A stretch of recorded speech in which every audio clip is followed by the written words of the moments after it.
बुलेबाई app के जरिए मुस्लिम खवातीन की नीलामी मामले पर आज मुंबई पुलिस कमिश्नर ने प्रेस कॉन्फ्रेंस की और तफसीलात फराहम की। मुंबई पुलिस कमिश्नर हेमंत निगराले ने कहा कि अब तक बुलेबाई के 5 फॉलोअर्स में से 3 मुलजिमों पर शिकंजा कसा जा चुका है, जिसमें से विशाल झा 10 जनवरी तक पुलिस की तहवील में है और श्वेता सिंह की ट्रांजिट रिमांड चल रही है। इसके अलावा तीसरा मुलजिम उत्तराखंड से पकड़ा गया है। साथ ही बाकी मुलजिमों के ठिकानों की निशानदेही कर ली गई है। वो जिस रियासत में होंगे उन पर कार्रवाई होगी। कुमार विशाल झा जो 22 साल का युवक है, इसे हमने अरेस्ट किया। उत्तराखंड से हमने श्वेता सिंह नाम के आरोपी को, जो 18 साल की लड़की है, उसको हमने अरेस्ट किया है। विशाल झा, इसका 7 दिन का पुलिस कस्टडी हमें मिला है। और एक आरोपी हमने उत्तराखंड से आज ही अरेस्ट किया है, मयांक रावत नाम का। उसका भी ट्रांजिट रिमांड लेके हम उसको यहाँ पे लाएंगे। इन्वेस्टिगेशन आगे चलेगा और इसमें जितने भी इन्वॉल्व आरोपी है, जिन्होंने इस क्राइम में सहभाग लिया है, इस गुने में सहभाग लिया है,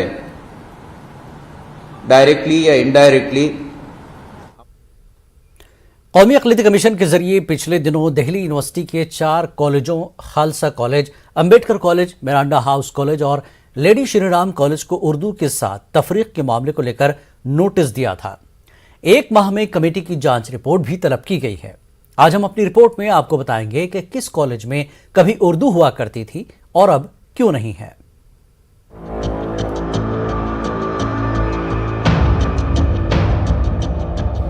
दिल्ली यूनिवर्सिटी के तहत आने वाले कॉलेजों में खालसा कॉलेज का बड़ा नाम है। इस कॉलेज को अक़लियती कॉलेज होने का स्टेटस भी हासिल है, लेकिन कॉलेज में उर्दू जबान के लिए जगह नहीं है। हालात ये हैं कि खालसा कॉलेज में उर्दू की न तो फैकल्टी है और न ही तलबा है, क्योंकि पिछले कई वर्षों से यहाँ पर उर्दू के तलबा के दाखिले नहीं लिए जा रहे हैं। हालांकि उर्दू लेक्चरर की पोस्ट अभी भी सैंक्शन है। इस सूरत हाल से उर्दू वाले काफी नाराज हैं और परेशान भी। उनका कहना यही है कि ये सब महज बहाना है कि तलबा उर्दू पढ़ना नहीं चाहते। देखिए, या तो बच्चों का एडमिशन नहीं दिया जाता। एक चीज़ तो ये है कि पोर्टल जो यूनिवर्सिटी यूज़ करती है, अभी 8-10 साल से जो एडमिशन हमारे यहाँ चल रहे हैं वो चल रहे हैं इस तरह से कि ऑनलाइन हो रहे हैं। लेकिन जिस ज़माने में ऑफलाइन भी हुआ करते थे, उस ज़माने में भी उनको प्रोस्पेक्टस में नहीं लिख करके देते थे कि ये उर्दू इसमें है। बच्चों को क्या पता कि उस कॉलेज में उर्दू पढ़ाई जा रही है। 12th करके स्कूल से आते हैं तो उनको ये मालूम होना चाहिए। जब वो सर्च करते हैं तो मालूम हुआ कि उर्दू जिन कॉलेजेस में दिखाई दे रहा है पोर्टल पे या प्रोस्पेक्टस में, वहाँ चले जाते हैं। जबकि 5 कॉलेजेस जिनका जिक्र आ रहा है, हिंदू कॉलेज है, खालसा कॉलेज है, LSR है, मिरांडा है और एक अंबेडकर कॉलेज है, इनमें उर्दू पढ़ाई जाती थी। सैंक्शन पोस्ट से मुस्तकिल असामी थी, लेकिन उस पर किसी का अपॉइंटमेंट नहीं किया गया। कॉलेज के प्रिंसिपल से बात कीजिए, प्रिंसिपल कहते हैं कि साहब ऐसा है, बच्चे नहीं आते हैं दाखिला लेने के लिए। हमारा ये डिमांड है कि कम से कम आप अपने पोर्टल पे डालिए, आप अपने प्रोस्पेक्टस में डालिए, ताकि बच्चे आएँ। दरअसल खालसा कॉलेज में 1991 तक उर्दू पढ़ाई जाती थी। 1963 में शहाब जाफरी को बतौर लेक्चरर बहाल किया गया और उनके रिटायर होने के बाद मुशीर जाफरी ने गेस्ट फैकल्टी के तौर पर उर्दू पढ़ाई। लेकिन इसके बाद उर्दू फैकल्टी के तौर पर किसी को भी बहाल नहीं किया गया। इस मामले पर कॉलेज के प्रिंसिपल का कहना है कि अगर तलबा उर्दू पढ़ने के लिए आएंगे तो वो गेस्ट फैकल्टी अपॉइंट करने के लिए तैयार है। उर्दू की एक पोस्ट है और वो कोई उस पोस्ट को हमने डिस्टर्ब नहीं किया हुआ। दिक्कत ये है कि पहले हमारे जो टीचर थे, जब वो रिटायर हुए, तकरीबन मेरा ख्याल है कि उनको 20, मेरे कॉलेज के प्रिंसिपल बनने से पहले की बात है, 1991 की बात। हाँ, 1991 की बात है। वो जब रिटायर हो गए तो उसके बाद कोई उर्दू के बच्चे कोई खास मिले नहीं। बस कभी भी कोई स्टूडेंट उर्दू का नहीं आया जिसने ये कहा हो कि मैंने उर्दू पढ़नी है और मुझे पढ़ाया जाए। अब एग्जीक्यूटिव काउंसिल का अपना प्रेरोगेटिव है, ये हमारी हाईएस्ट डिसीजन मेकिंग बॉडी है। जब तक स्टूडेंट्स नहीं होंगे तब तक हम कैसे करें? तो ये बात यही नहीं है। पंजाबी की भी पोस्टें बहुत सारे कॉलेजेस में थी, मैं नाम नहीं लेना ठीक समझता, और ये खाली उर्दू की बात नहीं है। बहरहाल पहले टीचर की तकर्री हो या पहले तलबा पढ़ने के लिए आए, लेकिन अहम सवाल यही है कि तलबा उर्दू जबान में क्यों दाखिला लेंगे जबकि टीचर ही मौजूद नहीं है। इसी तकरार में नुकसान हो रहा है तो सिर्फ उर्दू का। उर्दू के बच्चे अगर मिलते हैं तो खालसा कॉलेज को उर्दू लैंग्वेज, उर्दू के कोर्स शुरू करने में कोई दिक्कत नहीं है, यही प्रिंसिपल साहब का कहना है। कैमरामैन फिरोज वानी के साथ खुर्रम शहजाद, न्यूज़ 18 दिल्ली। हमदर्द यूनिवर्सिटी के वाइस चांसलर प्रोफेसर अफशार आलम ने न्यूज़ 18 से बात करते हुए कहा कि जामिया हमदर्द को नैक से अच्छा ग्रेड दिलाने के लिए तैयारी चल रही है। उन्होंने कहा कि यूपीएससी और दीगर इम्तिहान की तैयारी हमने कराई है, 5 अफराद सेलेक्ट भी हुए हैं। उन्होंने कहा कि दिल्ली के नौजवानों को नौकरी के लिए इम्तिहानात की तैयारी कराने का भी इरादा रखते हैं। इसके लिए दिल्ली सरकार को लिखा भी है। जामिया हमदर्द के वाइस चांसलर अफशार आलम साहब हमारे साथ मौजूद हैं। सर, हमदर्द को हमदर्द माना जाता है कि वो आवाम का हमदर्द है, तो कैसे हमदर्द आगे बढ़ रहा है, किस तरीके से उसकी प्रोग्रेस हो रही है? देखिए, जामिया हमदर्द जो यूनिवर्सिटी है वो अभी नैक के लिए तैयारी कर रहे हैं हम लोग। नैक आपको जैसा कि पता है कि 2003 में हमने पहला नैक करवाया था, तो दिल्ली में सबसे पहला नैक एक्रीडेशन जामिया हमदर्द ने करवाया। तो हमारा चौथा साइकिल होने वाला है जो ड्यू है जुलाई के बाद। तो हमारा पूरी तैयारी चल रही है। टोटल हमारे टीचिंग, नॉन टीचिंग, डेवलपमेंट सारे लोग हम लोग लगे हुए हैं ताकि इस बार इंशाल्लाह हम A++ के लिए कोशिश करेंगे। जामिया हमदर्द को इंस्टीट्यूट ऑफ एमिनेंस में भी चुना गया था, तो क्या कुछ चीज़ें नई हुई हैं? देखिए, इंस्टीट्यूट ऑफ एमिनेंस का अभी भी 2 वैकेंसी गवर्नमेंट में खाली है। हम लोग ट्राई कर रहे हैं, तो हमारा एक इंस्पेक्शन होना है क्योंकि कोविड की वजह से काफ़ी डिले हो गया और जो पहली एम्पावरमेंट कमेटी थी उनका टर्म ख़त्म हो गया है। तो मैं ऑलरेडी मिनिस्ट्री के टच में हूँ और हम IOE के लिए एक विज़िट कराएंगे। कुछ हमारे अपने मसाइल। बिहार में मौलवी का इम्तिहान चल रहा है। मौलवी के इम्तिहान में सवाल गलत पूछे जाने और कुरान की आयत तक में गलतियां होने से लोगों में सख्त नाराजगी है। बिहार स्टेट मदरसा ओल्ड बॉयज एसोसिएशन ने इस मामले पर सख्त रद्दमल का इजहार किया है। एसोसिएशन ने पहले मरहले में इम्तिहान को रद्द करने की अपील की है। साथ ही हुकूमत से मदरसा बोर्ड के चेयरमैन के खिलाफ कार्रवाई करने का मुतालबा किया। सवालात सामने आने के बाद से ही ओल्ड बॉयज एसोसिएशन बरहम है। वहाँ तनफिजुहा लिख दिया है, जहाँ जलालैन ने तफसीर की है, जहाँ बादिरू से वहाँ जादिरू लिख दिया है, जहाँ जिक्र जाल से है तो कुरान की आयत में वहाँ जे से लिख दिया है। इसी तरह फी आराज़तिन एक जगह लिख दिया कुरान की आयत में ही, जहाँ के फिल आखिरा है। और इस एक आइन यसीबकू में एक जगह है जलालैन की तफसीर ने लिखा है और उन्होंने युतिम्मकुम कुछ इस तरह के अल्फाज लिख दें। इसके अलावा उर्दू जो रस्मुल ख़त है उसमें भी इंतहाई फहश गलतियाँ की गई हैं। हमारी मांग ये है कि जितनी भी दूसरे पेपर में हो, तीसरे पेपर हो, यानी अरबी अदब के जो पेपर हैं, जितनी भी गलतियाँ हैं इनको दुरुस्त करवाए जाएं और साथ ही जो मॉडरेशन का काम होता है उनको बोर्ड को करवाना चाहिए, लेकिन उन्होंने किया नहीं। अब इस हालत में ये होना सख्त ज़रूरत है कि या तो चेयरमैन को बर्खास्त कर दिया जाए या फिर इनको कोई एक कमेटी बैठाई जाए जिसमें इसकी देख रेख हो। कुरान की तहरीफ कैसे हो रही है, अहादीस में तहरीफ कैसे हो रही है, सवालात गलत क्यों आ रहे हैं, ये मुकम्मल तौर पर अहादीस में गलतियां हैं। और कोशिश हमारी होगी कि वज़ीर आला से भी हम लोग मिलें और आपके इस चैनल के माध्यम से हमारे मुतालबात हैं कि चेयरमैन को फौरी तौर पे इसको बर्खास्त किया जाए। एकदम नाअहल चेयरमैन है कि इस प्रेस में क्वेश्चन छपवाता है, दामाद का इनका प्रेस है, इनका बेटा का प्रेस है, इसकी जांच होनी चाहिए। इतना गलती है, बताइए। कुरान और हदीस के पर्चे हैं उसमें दिनियात और अरबी के पर्चे, उसमें इतनी गलतियां हैं। आज तक की तारीख में मैंने समझता हूं कि ऐसी गलती कभी कोई क्वेश्चन छपाया है? बताइए, ये नाअहली का सबूत है। एग्जाम कैंसिल हर हाल में होना चाहिए, वरना मार्किंग आप कैसे करेंगे भाई? जब आयत ही गलत आपने लिख दिया है, तशरीह गलत लिख दिया है, उसमें बच्चे जो जवाब दिए होंगे यकीनन उनका जवाब भी गलत होगा, तो आप मार्किंग कैसे कर देंगे? अगर मार्किंग करते हैं तो आप ज्यादती करते हैं। हर हाल में इसे पर्चा को कैंसिल होना चाहिए, उसके साथ चेयरमैन मदरसा बोर्ड की बर्खास्तगी और सेक्रेटरी मदरसा बोर्ड की भी बर्खास्तगी होनी चाहिए, इसलिए कि एक प्रिंट करने में करोड़ों रुपया का खर्च होता है, ये खर्च कौन देगा? वक्त एक ब्रेक का, ब्रेक के बाद फिर लौटेंगे। साल 2022 के लिए मरकजी हुकूमत ने बजट की तैयारियों का आगाज कर दिया है। बजट की तैयारी के लिए हुकूमत मुख्तलिफ जावियों से गौर खौज कर रही है। ऐसे में जमात इस्लामी हिंद ने अक़लियतों की फलाह के लिए बजट में इजाफा करने की तजवीज़ पेश की है।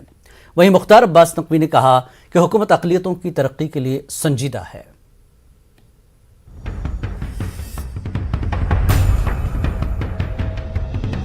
मरकजी हुकूमत की जानिब से साल 2022 के बजट को पेश करने की तैयारियां शुरू हो गई हैं। ऐसे में अक़लियती तबके में भी बजट से मुतालिक सुगबुगाहट शुरू हो गई है। इस मुल्क का अक़लियती तबका हुकूमत से कई उम्मीदें लगाए हुए है। जमात इस्लामी हिंद ने अक़लियतों के लिए मुख्तस बजट को बढ़ाने का मुतालबा किया है और बजट में अक़लियतों का खास ख्याल रखने की अपील की है। गुज़िश्ता साल हुकूमत ने 4,800 करोड़ रुपए का बजट मुख्तस किया था, लेकिन माहिरीन का कहना है कि गुज़िश्ता साल का बजट अक़लियतों की तरक्की के लिए नाकाफी रहा है। जमात इस्लामी ने साल 2022 के बजट को 8,000 करने की मांग की है और अक़लियती तलबा के लिए स्कॉलरशिप बढ़ाने की अपील की है। बजट के उमूर के माहिर जमात इस्लामी हिंद के जिम्मेदार जावेद आलम ने बजट से मुताल्लिक कुछ सवाल उठाए हैं। तो अगर माइनॉरिटीज़ की बात करें हम लोग जानते हैं कि जो रिलीजियस माइनॉरिटीज़ हैं वो हिंदुस्तान की आबादी का 21% हैं, तो उस हिसाब से इस बात की अहमियत बढ़ जाती है कि वो भी जो है बजट पे अपनी निगाह रखें। अगर उम्मीदों की बात करें तो पिछले साल जो मिनिस्ट्री ऑफ माइनॉरिटी अफेयर्स का बजट था वो लगभग 4800 करोड़ था, मतलब 5000 से 200 करोड़ कम, जबकि उससे पिछले साल जो है 2021 में वो 5000 करोड़ था, जिसको घटा दिया गया था।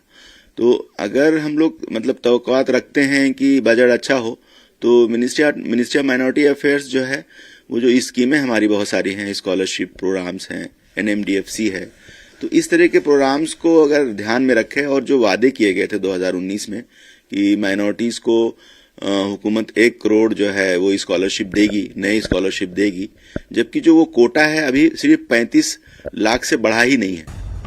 वहीं मरकजी वजीर बराए अक़लियती उमूर मुख्तार अब्बास नकवी ने न्यूज़ 18 के साथ खुसूसी बातचीत में कहा कि अक़लियतों की तरक्की के लिए हुकूमत संजीदा है। उन्होंने कहा कि मुझे बताया जाए कि अक़लियती तबका तरक्की के मामले में कहां पीछे रहा है। हमने 5.5 करोड़ से ज्यादा स्कॉलरशिप दी है, जिसमें बच्चियां भी शामिल हैं, 50% लड़कियां शामिल हैं। हमारी कोशिश है, इस बार अभी किसी ने जो आंकड़े लोग बता रहे हैं वो गलत है। अभी जो है वो स्कॉलरशिप का प्रोसेस चल रहा है और इस बार भी जो है वो काफी बड़ी संख्या में 1 करोड़ तो नहीं लेकिन 90 लाख से लेकर के और उससे ऊपर ही जो है स्कॉलरशिप जाएगी, जो और खासतौर से उसमें 50% लड़कियां हैं उनको जाएगी। वो बात आपकी सही है कि क्योंकि ये हमारी जो स्कॉलरशिप है वो जितनी भी केंद्र सरकार की स्कॉलरशिप है उसमें 90% हम स्कॉलरशिप देते हैं, 10% में ट्राइबल अफेयर्स है, सोशल जस्टिस है या और मिनिस्ट्रीज दे रही हैं। हम भी चाहते हैं कि स्कॉलरशिप की जितनी भी एप्लीकेशंस आए सबको मिल जाए। ये मुझे लगता है ये 50 पॉइंट प्रोग्राम और ये सच्चर कमेटी, ये सारी की सारी चीजें एक लीपापोती करने के लिए थी, इससे ज्यादा कुछ नहीं थी। 2022 के आगाज के साथ एक जानिब कोरोना का खौफ है तो दूसरी जानिब माशी मसाइल मुंह खोले खड़े हैं। अब देखना यह है कि हुकूमत अक़लियतों की तरक्की के लिए इस साल के बजट में क्या कुछ हस्बो इजाफा करती है। न्यूज़ 18 उर्दू के लिए दिल्ली से खुर्रम शहजाद की रिपोर्ट। साल 2022-23 के बजट पर अक़लियतों के लिए मुख्तस की जाने वाली रकम पर मरकजी वजीर बराए अक़लियती उमूर मुख्तार अब्बास नकवी ने बयान दिया। मुख्तार अब्बास नकवी ने न्यूज़ 18 से बात करते हुए कहा कि सच्चर कमेटी और वज़ीर आज़म का 5 नुकाती प्रोग्राम तो महज एक खानापुरी है। 50 पॉइंट प्रोग्राम और ये सच्चर कमेटी, ये सारी की सारी चीजें एक लीपापोती करने के लिए थी, इससे ज्यादा कुछ नहीं थी। आप ये बताइए कि किस क्षेत्र में किस डिपार्टमेंट ने अल्पसंख्यकों के साथ तरक्की के मामले में नाइंसाफी की है या उनको बराबरी की हिस्सेदारी भागीदारी नहीं की है। अब मकान बने हैं तो उन मकान में जो हमने आंकड़े लगवाए तो लगभग 39% तो अल्पसंख्यक समाज के गांवों के मकान हैं। हमने जब आंकड़े लगवाए तो पता लगा कि बिजली किन गांवों में नहीं पहुंची थी, उनमें जो है वो 35 से 36% ऐसे गांव थे जो अल्पसंख्यकों के गांव थे जिनको के अंधेरे में छोड़ दिया गया था। मुद्रा योजना का फायदा जो है 40% से ज्यादा अल्पसंख्यक समाज को हुआ है। इसके अलावा तमाम इसमें ये सब सच्चर कमेटी और ये क्या है 50 पॉइंट, ये सारी की सारी चीजें जो सिर्फ लीपापोती और खानापूर्ति के लिए थी। अलीगढ़ मुस्लिम यूनिवर्सिटी तलबा यूनियन के साबिक सदर और कांग्रेसी लीडर एम सलमान इम्तियाज ने अलीगढ़ में 22 और 23 जनवरी को होने वाली धर्म संसद की सख्त अल्फाज में मजम्मत की है और कहा कि वो धर्म संसद नहीं, मेरी नज़र में आतंकी संसद है, क्योंकि कोई भी मजहब तशद्दुद की बात नहीं करता।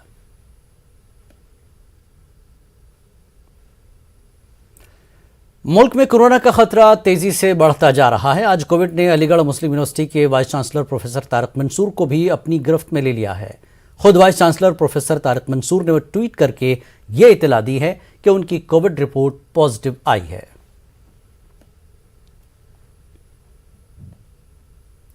कर्नाटक के रायचूर में शहर के बाद समाजी, सियासी और मिली तंजीमों के लीडरों ने शहर के हैदराबाद रोड को मारूफ सूफी बुजुर्ग हजरत सैयद शाह शम्स आलम हुसैनी रहमतुल्लाह अलैह से मौसूम करने का मकामी बल्दिया से मुतालबा किया।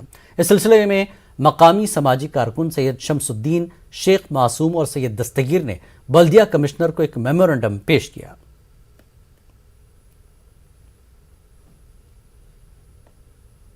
रायचूर बल्दिया में एक रेजोल्यूशन पास हुआ नवंबर या दिसंबर में एक रेजोल्यूशन पास हुआ कि भाई जो शम्स आलम रहमतुल्लाह दरगाह का जो रोड है उसका नाम जस्टिस शिवराज पटेल रोड रखने के लिए मैं उनसे ये बोलना चाह रहा हूँ भाई डॉक्टर जस्टिस शिवराज पटेल साहब रायचूर की यह है कि उन्होंने ना बहुत बड़ी शख्सियत है, सुप्रीम कोर्ट के जज है उन्होंने। क्या उनका ये रोड पे खाली रोड पे नाम रखकर उनका बेइज्जती करना चाह रहे हैं, समझ में नहीं आ रहा।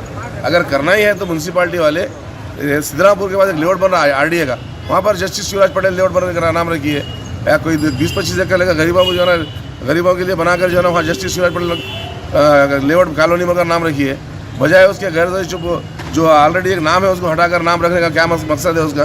ताकत है, पावर है, सब कुछ है, तो आप उनके नाम से एक स्कूल बनाइए गरीबों के नाम, गरीबों के वास्ते, या तो लाइब्रेरी बनाइए, एक गार्डन बनाइए। वो छोड़कर है ना आप है ना हजरत शम्स आलम बाबा रोड बोलकर पूरे रायचूर क्या पूरे डिस्ट्रिक्ट वालों को मालूम है, आप वो छोड़कर है ना उनका नाम रख दो, बोले सरासर गलत काम कर रहे। उतने बड़े शख्सियत का नाम आप ऐसा नहीं देना चाहिए। मुल्क में बहुत तेजी से फैल रहा ओमिक्रॉन अब अलीगढ़ तक पहुंच गया है। आज अलीगढ़ में 2 लोग ओमिक्रॉन से मुतासर मिले हैं, जिसमें एक दुबई से वापस आया था जबकि दूसरा शख्स नाइजीरिया से वापस आया। गैर मुल्क से वापस आए दोनों के ओमिक्रॉन से मुतासर पाए जाने पर महकमे सेहत और एयरपोर्ट अथॉरिटी पर भी सवालिया निशान लग रहे हैं कि आखिर ये लोग पॉजिटिव आने पर यहां तक कैसे पहुंचे। अलीगढ़ में कोविड सैंपलिंग अफसर डॉक्टर राहुल ने यह इतला देते हुए बताया कि 2 ओमिक्रॉन के केस निकले हैं, हालांकि कोविड के केसों में इजाफा हुआ है। इलाहाबाद में मुकाबला जाती इम्तिहानात के सैकड़ों तलबा ने योगी हुकूमत के खिलाफ बड़ा एहतजाजी मुजाहरा किया। तलबा ने शहर की सड़कों और रेलवे लाइन पर जमा होकर एहतजाजी मुजाहरा किया। तलबा ने रियासत में लेखपाल भर्ती, टीचरों की तकर्री और मुकाबला जाती इम्तिहानात के नतायज जारी करने का मुतालबा किया है। इलाहाबाद यूनिवर्सिटी से शुरू होने वाला ये एहतजाजी मुजाहरा देखते ही देखते शहर की अहम शाहराहों पर फैल गया। एहतजाजी तलबा ने योगी हुकूमत के खिलाफ जमकर नारेबाजी की और हुकूमत से नौजवानों को रोजगार मुहैया कराने का मुतालबा किया। तलबा के एहतजाज को देखते हुए शहर में भारी तादाद में पुलिस फोर्स तैनात कर दी गई है। शहर में कई जगहों पर तलबा और पुलिस के दरमियान झड़पें भी हुई। तहम पुलिस इंतजामिया का कहना है कि एहतजाज पर काबू पा लिया गया है और तलबा को समझा बुझाकर उनके हॉस्टल्स में वापस भेज दिया गया है। संख्या में चांदपुर, सलोरी, गोविंदपुर, बघाड़ा और बालसंग तक लेकर के ये इनकी कई मांगें थी। इसमें था कि इनकी कुछ वैकेंसी लेखपाल की और शिक्षक भर्ती की और कुछ परीक्षाओं की जांच की मांग थी, को लेकर के काफ़ी संख्या में सड़क पर आए थे। और ये आरंभ में कई जो चौराहा गोविंदपुर पे इकट्ठा हुए, फिर रिश्वर सड़क पे इकट्ठा हुआ, उन्हें काफ़ी समझाया बुझाया गया। उसमें से काफ़ी लड़के फिर उसमें लौट भी गए। कुछ लड़के उसमें से बालसंग चौराहे पे जाकर के रोड जाम का प्रयास किया, जिन्हें वहाँ से दौड़ा के तुरंत हटाया गया। और वो उसी बात को लेकर के अभी हम लोग इस एरिया में पुलिस का मार्च कर रहे थे और लोगों को आश्वस्त कर रहे थे कि लोग अपने घरों में रहें, पढ़ाई लिखाई करें, अनावश्यक तौर पर किसी भी के बहकावे में ना आए, अदरवाइज मुकदमे कायम होंगे, कैरियर खराब होगा। और यही बातें हम इनको आश्वस्त कर रहे थे और आम जनमानस को, जो हमारे व्यापारी हैं, उन्हें आश्वस्त भी कर रहे थे कि वो लोग अपनी दुकानें खोलें और बैठें। तेलंगाना राष्ट्र समिति के कारगुजार सदर के तारक रामाराव ने बीजेपी क़यादत और मरकजी हुकूमत को तनकीद का निशाना बनाया। उन्होंने बीजेपी को बकवास जुमला पार्टी करार दिया। वज़ीर आज़म नरेंद्र मोदी को रैतु विरोधी जेपी नड्डा को झूठ का अड्डा कहा। केटीआर ने बीजेपी और मरकजी हुकूमत पर जमकर तनकीद की। उन्होंने कहा कि बीजेपी हुकूमत ने सबका साथ सबका विकास का नारा दिया, लेकिन 7.5 सालों में सबका सत्यानाश कर दिया है।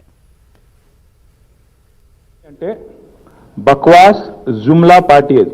నరేంద్ర మోదీ రైతు విరోధి అని చెప్పి రోజు జేపీ నడ్డా నువ్వు పెద్ద అబద్ధాల అడ్డా. केसीआर का मेंटल बैलेंस खो गया.